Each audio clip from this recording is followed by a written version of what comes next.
If you've been around long enough in the watch community, you probably have heard the term Seiko 5. Like hymns from the angels, the legend of the Seiko 5 is spread by word of mouth, and like wildfire, it moves quick and violent. With a fatal sweep, you will awake one day with a small sub 40mm Seiko 5 strapped onto your wrist, and thus your knees fall to the ground as you lift your head in glorious shame, telling yourself, this is going to be the only watch I buy.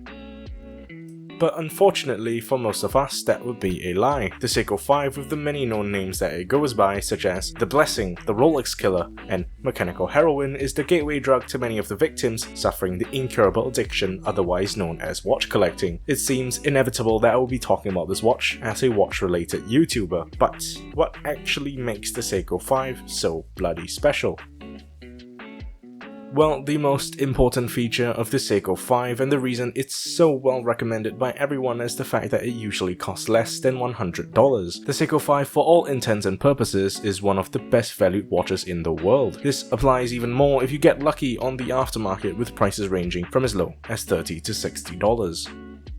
The original Seiko 5 in its many forms usually exists as a well-designed, simple-looking dress watch, or a field watch that sits around 38mm. These pieces come equipped with truly one of the most basic automatic movements that Seiko has to offer, the legendary 7S26, a movement made popular by the likes of the Seiko SNK809, one of the most widely worn yet humble watches of our time. However, some of the older Seiko 5s from the 90s and 80s do come with Seiko's Calibre 7009 and a few other calibers. These have similar specifications to the modern day 7S26, but usually lack in terms of power reserve and accuracy.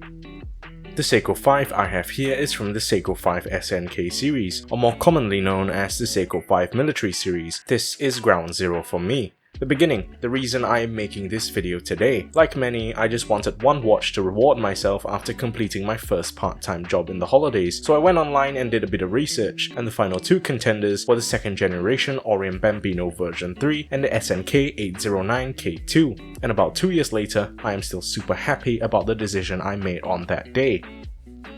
The Seiko 5, with its 38mm diameter and height of about 11mm, sits comfortably on a wide range of wrist sizes. From my massive 8-inch guns to smaller wrists of 5.5 inches, the watch fits well for almost anyone. The well-crafted piece of sandblasted 316L stainless steel houses one of Seiko's extremely well-made dials, covered in Seiko's very own proprietary Lume. This dial sits under a pair of decent-looking hands, of which can be seen through Seiko's Heartlex crystal.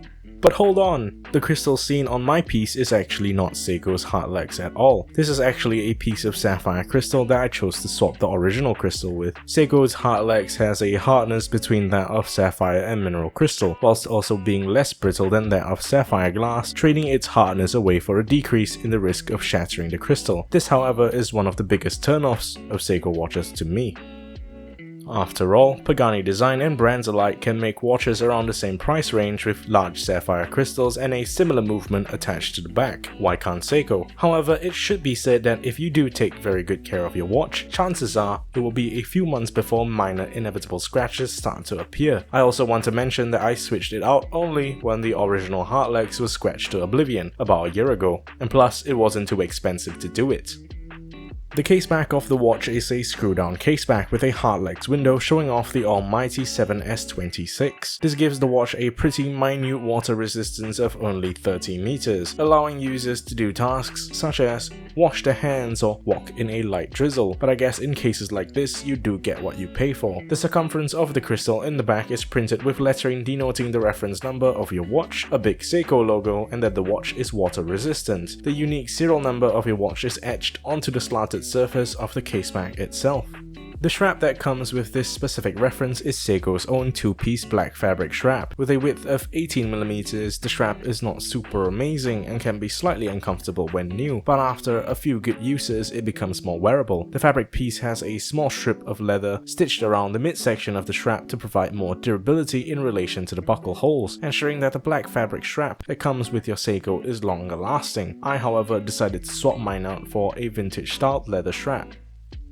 The dial on the Seiko 5 Military is simple yet very well executed. The dial follows the general styling of field watches, of which I mean a large minute track on the outer circumference and a smaller hour track in the inner circumference where the hour hand is. The hands have a diamond-like, almost geometrical shape to them and are extremely visible in contrast with the dial. This makes the dial very legible, especially when used in military or outdoor situations. The red-tipped second hand is also a very nice touch of color as well.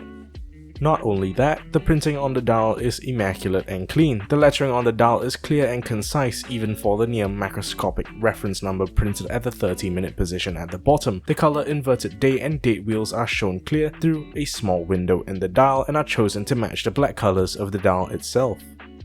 One of the more impressive sights on most Seiko dials is the beautifully cut Seiko logo, with the 5 series having an added Seiko 5 logo underneath it. This brushed piece of metal pops out of the dial and gives it a really nice contrast. The logo is most likely very precisely laser cut and is visibly well made, and I feel that this small addition to the dial has really pushed it to the next level despite seeming quite insignificant.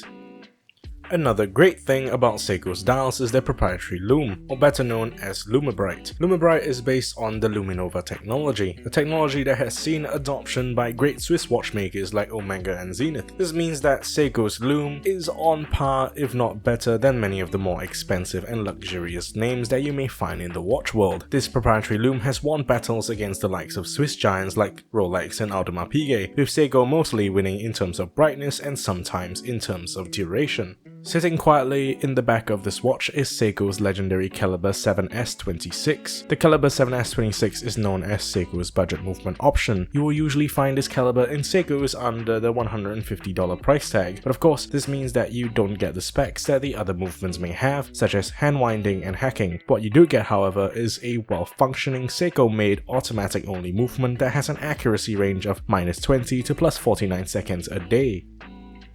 Now, this may seem like a whole lot of error for a $100 watch, but you'll be glad to find out that most of the 7S26 movements that I have had and worked on in the past have an accuracy of under 5 to 10 seconds a day, with my current 2-year-old Seiko 5 having an average accuracy of around 6 seconds a day on my time grapher. This goes the same way for most other Seiko movements with larger official accuracy ranges.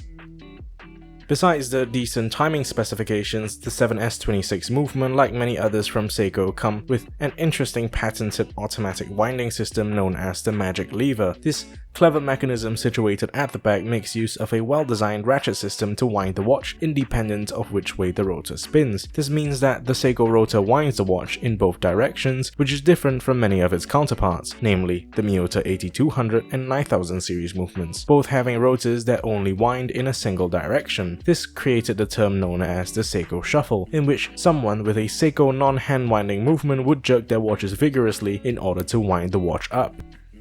The 7S series of movements was later succeeded by the current 4R series, found in many of Seiko's new entry-level lineups, like the Seiko 5 Sports and the Presage. The 4R series is essentially an NH35 that you can't buy externally.